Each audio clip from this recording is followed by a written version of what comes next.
제가요, 아까 뭐 우울증 이런 얘기가 많이 나왔는데, 제가 우울증을 앓고 있었거든요.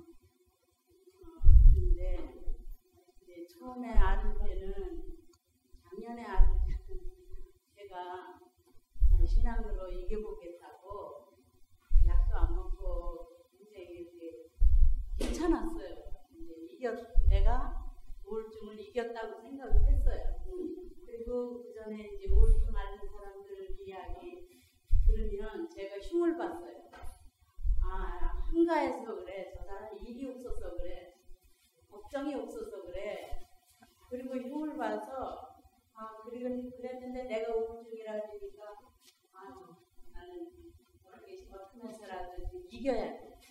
그런 마음으로 신앙으로 이겨본다고. 그래서 이제 괜찮았는데 다리 이렇게 수술을 하고 나서는 그 우울증이 다시 오더라고요. 다시 오고 나니까 그때는 너무 힘들게 오는 거예요. 수화도 안 되고 기력도 없고 막 이렇게 두근두근대고 이런 걸 참을 수가 없어가지고 연구실에도 많이 가고 이것도 많이 받고 이제 그랬는데 그렇게 상담을 하면은 약 안 먹고 그렇게 좀 나을 수가 있는지요? 네. 그렇게 들어가죠. 네. 감사합니다. 예전에도 있었던 우리의 심리적인 질환이라기보다 심리적인 고통이었는데 이제 요즘에 와서 그거를 진단명으로 딱 우울증이다 이렇게 얘기를 하니까 병명이 돼버린 거죠. 우리가 정상적으로 살면서도 우울할 때도 있고 또 그냥 축 처져서 삶의 무기력에 빠질 때도 있고 그러면서도 다시 또 올라와서 살기도 하고 세상이 어떻게 밝은 날만 있습니까? 그냥 흐린 날도 있고 비 오는 날도 있고 이런 것처럼 감정도 그런 상태가 있게 될 수가 있는데 우리가 진료 우울증이라고 하는 그런 기준이 정해져 있고 그 기준에 맞춰서 우울증을 진단을 받게 되면 보통은 이제 약물 치료를 하게 되죠. 약물 치료를 하게 되면 항우울제를 먹게 되니까 일단은 우울하지 않는 그런 쪽으로 우리 마음이 가라앉는 것을 좀 방어해주는 그런 약을 먹으니까 훨씬 더 견딜 수가 있고 그리고 그런 상태를 통해서 우리가 좀 더 마음을 스스로 끌어올려서 기쁘게 살아갈 수 있는 이제 바탕이 된다고 볼 수 있습니다. 그러니까 이제 우울증에 대한 항우울제만 먹어도 견뎌낼 수 있는 힘이 생긴다고 볼 수 있어요. 그런데 우울증의 원인이 생물학적으로 어떤 신경 전달 물질이 우리 몸 안에서 이제 자연적으로 분비되고 그것이 우리 뇌 안에서 감정이든 정보 등 이런 것을 실어 나르면서 기능을 하게 되는데 그러한 신경 전달 물질이 나왔다가 금방 흡수돼 버리면 우리가 그 감정을 제대로 느끼기가 어렵고 또 우리가 의도된 한 대로 정신작용을 하기가 어렵게 되죠. 그래서 예를 들면 이제 우울증 중에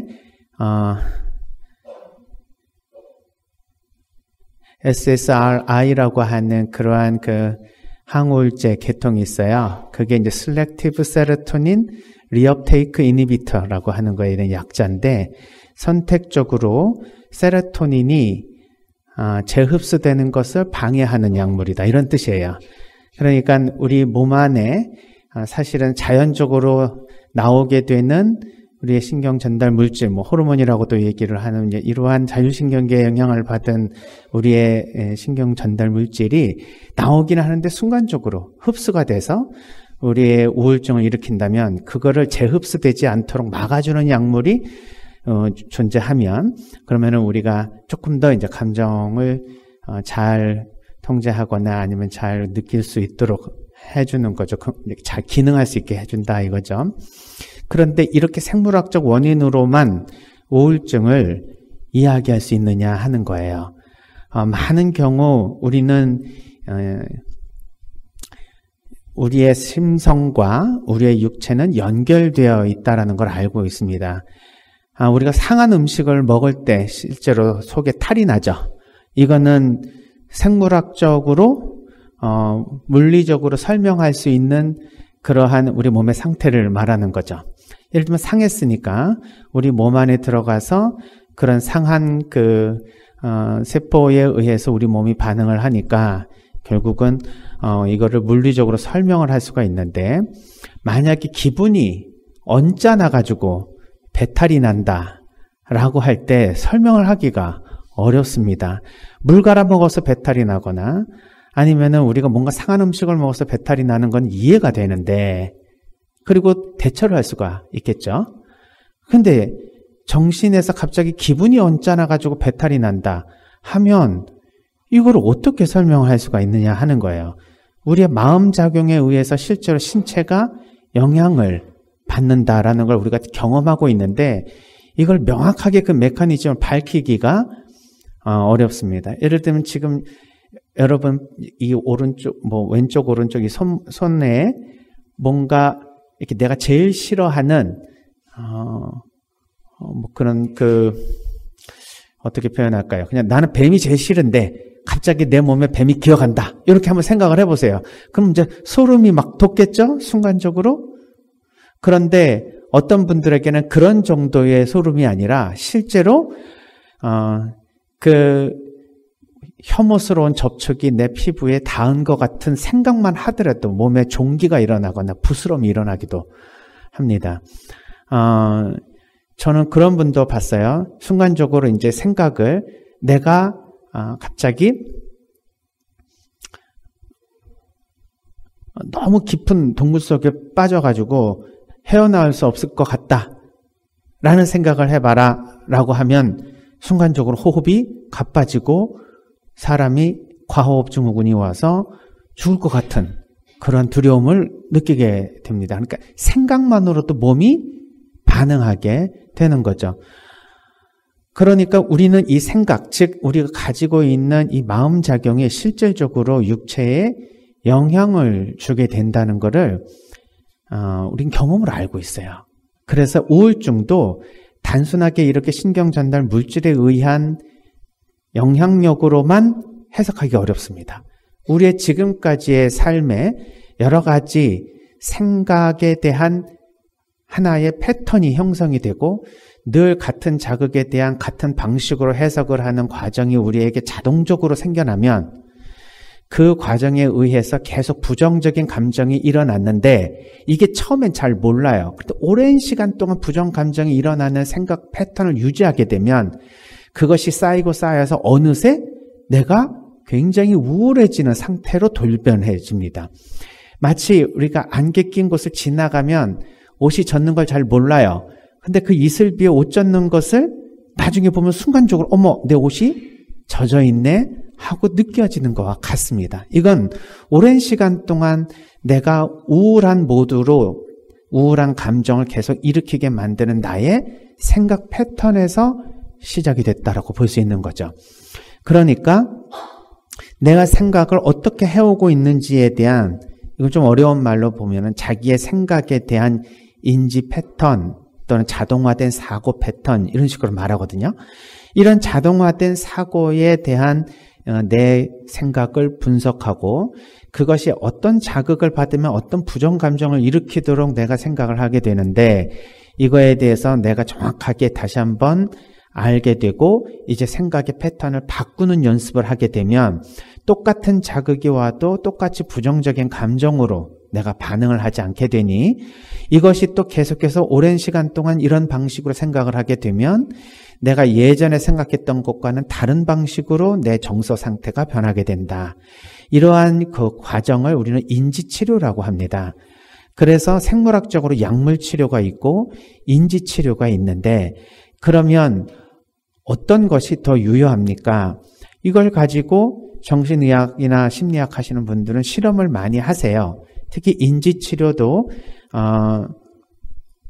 요즘은 이제 인지치료만 하는 것이 아니라 인지행동치료를 같이 붙여서 이제 하게 되는데 제가 그 본 논문에 의하면, 물론 이런 여러 논문들이 있는데, 이제 결과는 조금씩 다르지만, 공통적으로 연구 결과가 드러난, 그러한 이제 데이터를 조금 우리가 좀 분석을 해보면, 사실, 인지치료만으로도, 그러니까 약물치료를 하지 않고, 인지치료만으로도 우울증의 70% 이상, 효과를 거두는 것을 확인할 수 있어요. 그러니까 사실은 생물학적으로 우리가 영향을 받아서 우울증이 온다라고도 볼 수 있지만 우리의 생각에 오랜 시간 동안 어떠한 우리의 생각 구조가 또는 생각의 패턴이 나를 이렇게 우울하게 이끌어왔다라는 것을 증명해 주는 거죠. 그러니까 그것을 바꾸게 되면 사실은 내가 지금까지 우울한 쪽으로 가게 되었던 나의 발걸음을 우울하지 않은 쪽으로 가게 되는 발걸음으로 옮길 때 전혀 다른 곳으로 가는 것처럼 우리의 상태도 좋아질 수 있다는 거죠. 그게 뭐 단순하게 이거 우울하지 않게 생각해라, 이걸 긍정적으로 생각해라, 적극적으로 생각해라 이런 소리 하는 게 인지치료가 아니에요. 사실은 빅터 프랭클은 어떤 이야기를 하는가 하면요, 우리가 받아들이는 자극, 우리는 여러분들도 지금 이 얘기를 들음과 동시에 청각을 통해서 뇌가 자극을 받는 거예요. 그런데 강사에 따라서 이런 얘기를 했던 어떤 분은 와 웃을 수도 있고 어떤 분은 기분이 언짢을 수도 있어요.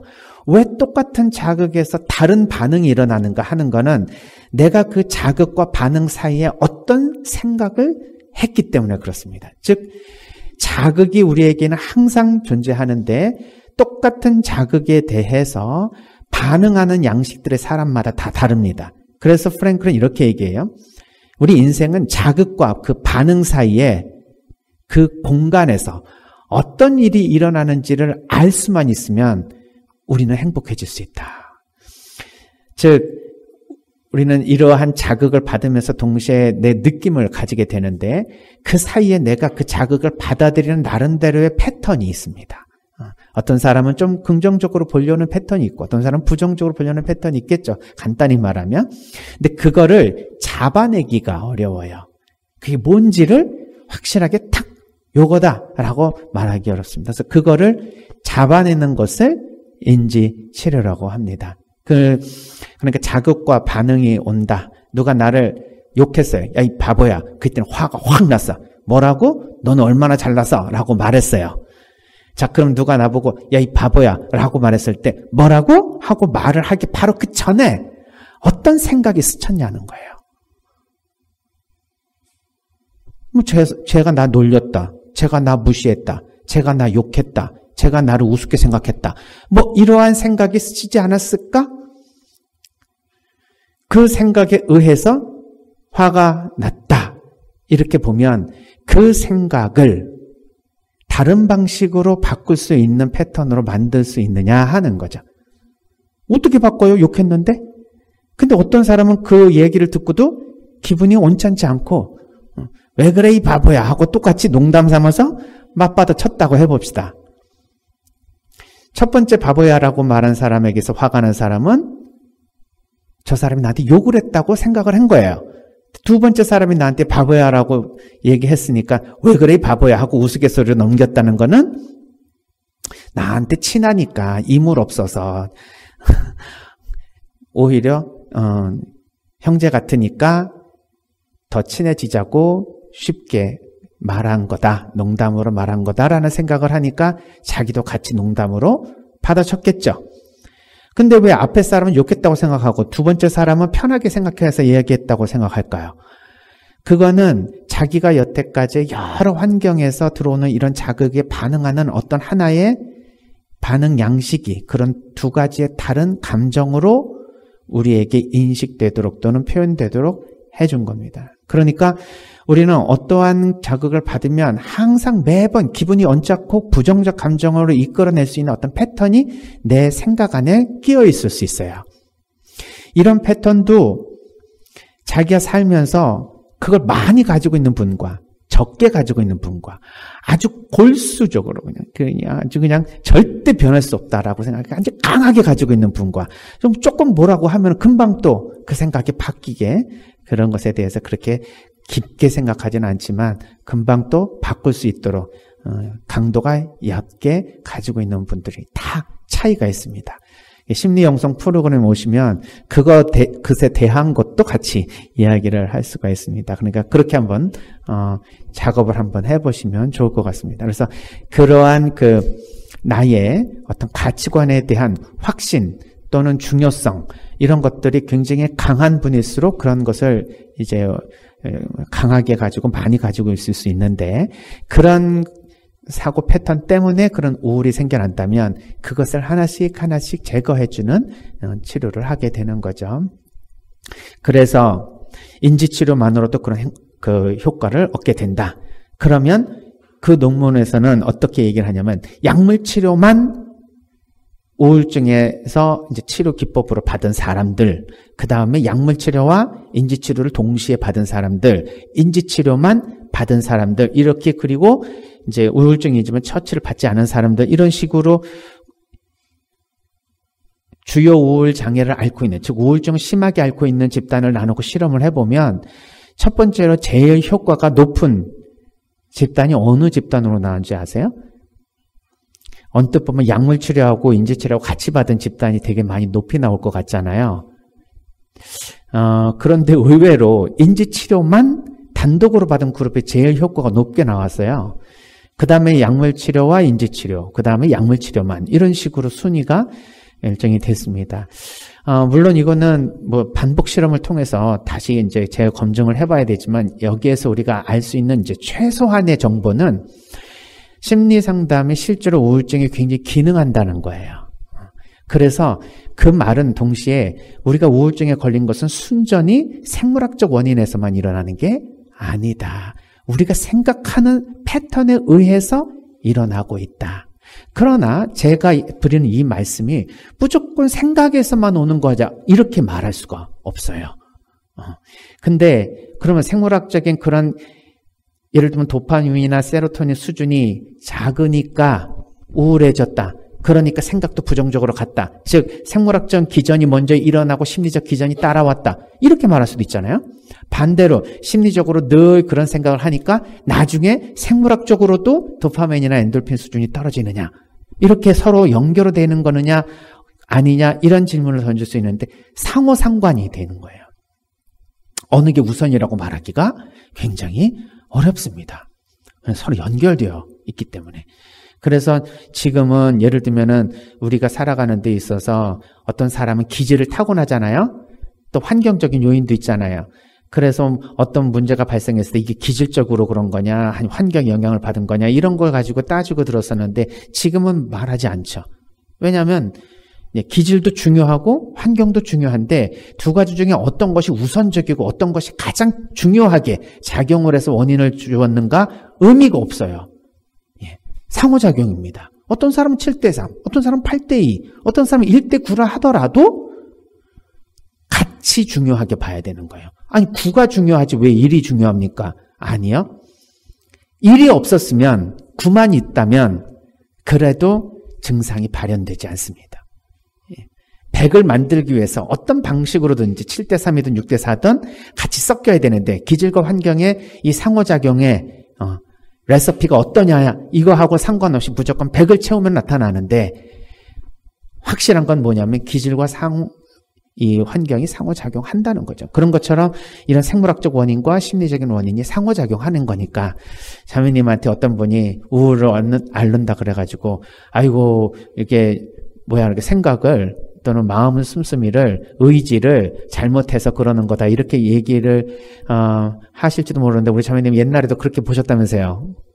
우울한 사람들에 대해 의지가 좀 약한 사람 이렇게 생각을 했는데 막상 그런 질환을 얻고 보시니까 그게 아니라는 걸 아시겠잖아요. 그러니까 그거는 내가 심리적으로 뭔가 힘을 내고 또 내가 또 긍정적으로 생각하는 힘이 떨어져서라고만 보기 어렵다는 걸 느끼신 거예요. 그만큼 이것은 물리적으로 생물학적으로 오는 원인이 분명히 있다는 겁니다. 그러니까 그걸 통해서 우리가 이해할 수 있는 것은 우리가 체험하지 못한 그런 질환을 증상을 체험한 분들에게 우리가 함부로 그건 정신적인 문제로만 생각해서 참 이렇게 오해를 하시면 안 될 것 같다. 그래서 요거는 좀 약을 드시면서 심리치료를 같이 하시면 훨씬 좋아지고요. 약물을 꼭 하지 않으시고 심리치료만 하시겠다고 하셔도 사실은 그 상태가 어떤지에 따라서 또 내가 어떤 상담사를 만나느냐에 따라서 차이가 있는데 이거는 좀 정신의학과에서든 심리치료 기관에서든지 자기의 심리 검사를 좀 통해서 객관적으로 내 상태가 어떤지를 좀 진단해 본 다음에 너무 좀 심각하고 내가 일상생활을 할 수 없을 정도로 힘들면 약을 먹어서 어느 정도까지 기능을 할 수 있어야 상담도 할 수가 있어요. 아까 말씀드린 그런 마중물을 맞이하는 것처럼. 그런 힘이 없으면 상담 자체가 하기가 어렵습니다. 그러니까 그 정도는 약물 치료를 해주는 것도 좋다. 그러나 내가 일상생활을 하는데 굉장히 그냥 우울한 정도가 지속이 되고 우울증이라고 말하기에는 그렇지만 굉장히 삶의 무가치함 또는 무의미함 또는 무기력함 이런 것들로 인해서 항상 힘 빠지고 굉장히 왜 사는지 잘 모르겠습니다. 이렇게 되면 심리적 접근부터 우선적으로 해줘도 괜찮다 이렇게 말씀을 드릴 수가 있습니다. 그러니까 우리 자매님은 어떤 상태인지 그 상황을 잘 몰라서 그러는데 그래도 약을 들고 계세요? 들고 계세요? 네, 약에 대해서 좀 너무 부정적으로 생각할 필요는 없는 것 같아요. 예.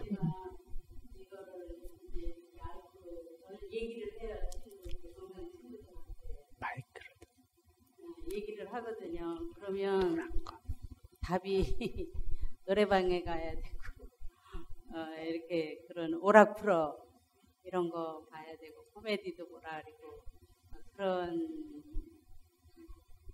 자매님들이 많아요. 그리고 의외로 내가 이렇게 내가 요즘 우울증을 알아가지고 막 기운이 없어서 병원에 갔다 왔어. 그러면 우울증 앓는 사람들이 대부분이었더라고요. 많더라고요. 주변에. 네. 나도 알았어. 나도 지금 앓고 있어. 나도 알았어. 하는 사람들이 많더라고요. 그래서 그게 나만 알고 몇몇 사람인 줄 알았더니 이렇게 많구나. 그런 걸 느꼈어요. 네. 얼만큼 심각한 우울증인지는 잘 모르지만 우리 자매님도 지금 회복 단계에 있으세요? 아니면 아직도 힘드세요 많이? 회복 단계 있으세요? 그러니까 여기 오신 것만 하더라도 일단은 이렇게 바깥에 외출하시고 또 일상생활 하시는데 조금 힘들지만 그래도 하고 계시잖아요? 네. 그러니까 약물을 좀 많이 처방을 받으신 거죠? 예, 처방. 네. 그렇게 해서 어느 정도 기능을 회복하고 나면 이제 이런 우울증을 일으키는 생각 패턴에 대한 얘기를 좀 할 필요가 있어요. 뭐가 2달?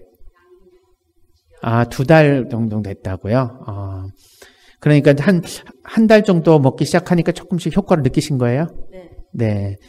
지금 한 3개월 정도 드시고 난 다음에 아마 그 약물도 그냥 급격하게 끊지는 않을 거예요. 쭉 드시면서 심리적 접근을 같이 받으시면 좋을 것 같습니다. 이게 내가 오랜 시간 동안 생각하는 사고 방식이에요.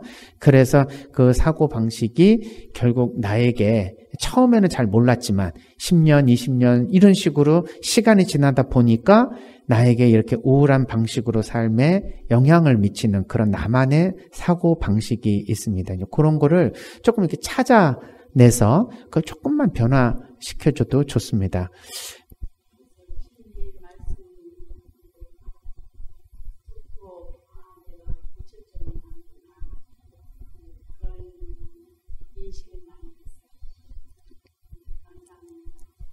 네, 감사합니다.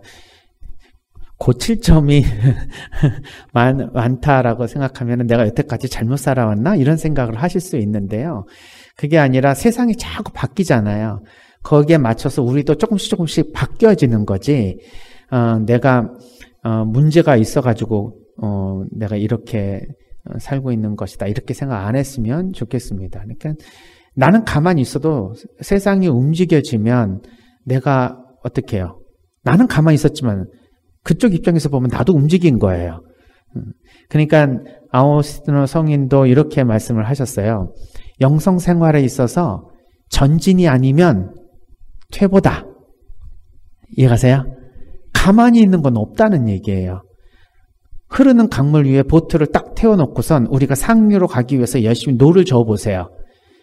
열심히 노를 젓는 그 과정에서 흘러내려가는 속도와 내가 노를 저어서 끌어올라가는 속도가 거의 같아지면 어떻게 됩니까?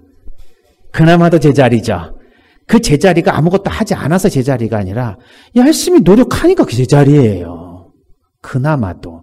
우리가 매일 미사를 참례하고 아침 저녁 기도하고 우리의 신앙생활에 대해서 열심히 노력은 하지만 그 정도 노력하니까 이 정도 신앙생활 유지한다라고 생각을 할 수도 있겠죠. 여기서 좀 더 우리가 영적으로 성장하려면 어떻게 해야 돼요? 조금 힘을 내서 노를 져야 되겠죠. 그럼 앞으로 간다. 근데 아유 이 정도 됐겠지 하고 손을 놓는 순간 어떻게 돼요? 나는 가만히 있는데 하류로 흘러내려간다. 그러니까 전진 아니면 후퇴다. 이런 얘기가 뭐냐. 사실은 이 세상의 모든 물리적 그 실제, 그 다음에 정신적인 그러한 현상, 모든 걸 통틀어서 가만히 있고 변하지 않는 건 없습니다. 그게 진리예요. 세상에 변하지 않는 것은 없다. 그러니까 내가 생각하고 있는 옳다고 생각하는 가치, 그리고 반드시 이래야 된다라고 생각하고는 내 자신의 어떤 신념, 이건 지금은 맞을 수 있는데 조금 시간이 지나거나 환경이 변하거나 세상이 변하면 그게 잘 기능하는가 하고 다시 한번 생각해 보면서 조정이 필요합니다. 미세 조정이 필요해요. 우리도 지금 이제 바로 전까지만 하더라도 얼마나 더웠습니까? 근데 조금씩 날씨가 추워지잖아요. 그러니까 미세 조정하잖아요. 뭘로? 옷차림으로. 더운 날에는 반팔을 입고 나갔지만 이렇게 아침 저녁으로는 긴팔을 입어주시잖아. 근데 열대야가 지속될 때 누가 긴팔을 입고 밤에 돌아다녀요. 그러니까 이런 미세 조정을 하는 것은 항상 같은 온도를 유지하기 위한 나의 노력인데 그 온도를 유지하려고 한다 하더라도 이 환경이 바뀌니까 내가 대처하는 게 바뀌는 거잖아요. 그러니까 세상이 변할수록 나의 신념과 가치관도 조금씩 미세 조정을 해야 되는데 그게 안 되면 이상하게 세상이 말세다 이러면서 세대 차이 난다. 이 사람들 요즘 사람들 왜 이러냐. 이런 생각들을 자꾸 하게 되는 거죠. 그러면 내가 왜 바뀌어야 됩니까? 진리는 바뀌는 게 아닌데 이때 내가 생각하는 것이 과연 진리냐?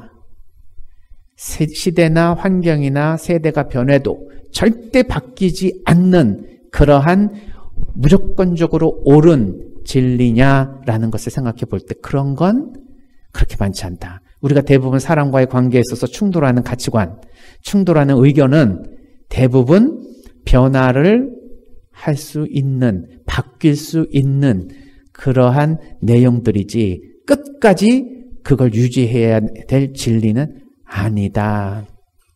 그냥 쉽게 부엌은 여자만 들어가는 곳이에요. 남녀가 같이 들어가도 되는 곳이에요. 100년 전만 하더라도 부엌이 남자가 들어갈 곳이에요? 아니에요. 그거는 바뀌어도 괜찮은 거예요? 아니면 절대 바뀌어서는 안 되는 거예요? 그럼 우리 자매님 입장에서는 바뀌어도 된다 그러지만 우리 형제님 입장에서는 세상이 이게 지금 종말을 가고 있다 이렇게 생각할 수도 있잖아요. 근데 그게 진짜 시대가 변해도 사람이 변해도 지켜야만 되는 가치냐 이거예요. 지켜야만 되는 가치냐. 그렇지 않습니다. 그러면 빨리 시대가 바뀌는 거에 맞춰서 내가 적응을 하면 되는 거예요. 그러니까 우리의 생각도 적응의 대상이다. 근데 나의 생각이 절대 적응의 대상이 아닌 것처럼 느껴지는 게 있어요. 그럴 때 우리는 그것을 유지하려고 할 때 내 마음 안에 그걸 유지하면서 어떤 부정적 감정으로 인해서 항상 다른 사람들과 마찰이 일어나고 내 자신이 심리적으로 힘들어지는 경우들을 많이 체험하게 됩니다. 그것도 인지치료에 되게 중요한 이러한 대상인데 이러한 내 생각에 대한 접근은 결국 나와 우리 주변 사람, 우리 이웃이 함께 행복하게 살아갈 수 있는 굉장히 중요한 그런 작업이다. 그래서 마음 공부는 한번 얘들이 내가 다 했어. 이제 난 졸업했어. 하고 안 하는 게 아니라 시대와 세상과 사람이 바뀌기 때문에 계속 미세 조정을 하면서 해야 될 일인 거예요. 아니 내가 예전에 사료 새끼 많이 먹었잖아요. 근데 왜 오늘 또 사료 새끼를 또 먹어야 돼요? 여태까지 먹어왔으면 좀 안 먹어도 될 뻔도 하잖아요. 계속해서 우리는 계속 변화하는 세상에 계속 살아가고 있는 거지, 예전에 한번 살았으니까 앞으로도 지속적으로 그걸 갖고 살아가는 게 아니다. 그래서 우리의 몸이 끊임없이 계속 영양분을 받아들여서 계속적으로 우리가 삶을 진행하는 것처럼 우리의 정신도 새로운 정보, 새로운 내 삶의 가치관, 이런 것들을 좀 받아들이면서 적응을 해나가는 과정도 필요합니다. 물론 무조건적으로 바꾸라는 얘기는 아니에요. 우리가 가치를 존중하고 그리고 그 가치를 수호하고 그 가치를 후손에게 넘겨줘야 될 굉장히 중요한 영적 유산들도 많이 있습니다. 그래서 어떤 것을 넘겨주고 어떤 것을 변화시킬지를 그거를 판단할 수 있는 식별의 지혜가 무엇보다도 필요한 거죠. 근데 가만히 보면은 꼭 변화하지 않아야 될 것에 대한 것에 우리가 목숨을 거는 게 아니라 변해도 되는 거에 목숨을 거니까 문제가 된다. 그리고 우리가 대부분 서로 싸우는 것 안에서는 변화될 것들에 대해서 싸우는 것이 대부분이더라. 리차드 칼슨의 우리는 사소한 것에 목숨을 건다라는 책, 거기에 보면 이런 얘기가 있습니다. 당신이 그렇게까지 화가 나면 잠시 일단 떨어져서, 그 사람이나 환경으로서 떨어져서 잠깐 머물러라. 그리고 이런 생각을 해봐라. 1년 뒤에 내가 이 사건을 떠올렸을 때 지금이 느끼는 그 감정을 그대로 느낄 수 있다면 가서 화를 내라. 그런데 만약에 1년 뒤에 내가 지금 이렇게 화나는 것과 같은 방식으로 화가 나지 않을 것 같은 조금의 단서가 있다면 지금 이건 내가 화를 낼 필요가 없는 거다. 이런 얘기가 있습니다. 제 기억으로는 그런 내용이었어요. 그러니까 그 말은 뭐냐면 사소한 거다 이 말이에요. 목숨을 걸고 싸울 필요가 없다 하는 거죠. 대개는 이제 그걸 핑계 삼아서 막 자존심 싸움하고 그걸 핑계 삼아서 다른 이야기를 하고 있는 경우가 또 있기는 하죠. 그걸 가지고 싸우고 있지만 사실 그걸 갖고 싸우는 게 아니라 그걸 통해서 다른 걸 가지고 싸우는 경우도 있긴 하니까 우리는 참 싸움도 복잡합니다. 아무튼 여기까지 그냥 말씀을 드리고 자매님 꼭 건강하게 우울증으로부터 회복되셨으면 좋겠습니다. 고맙습니다. 네.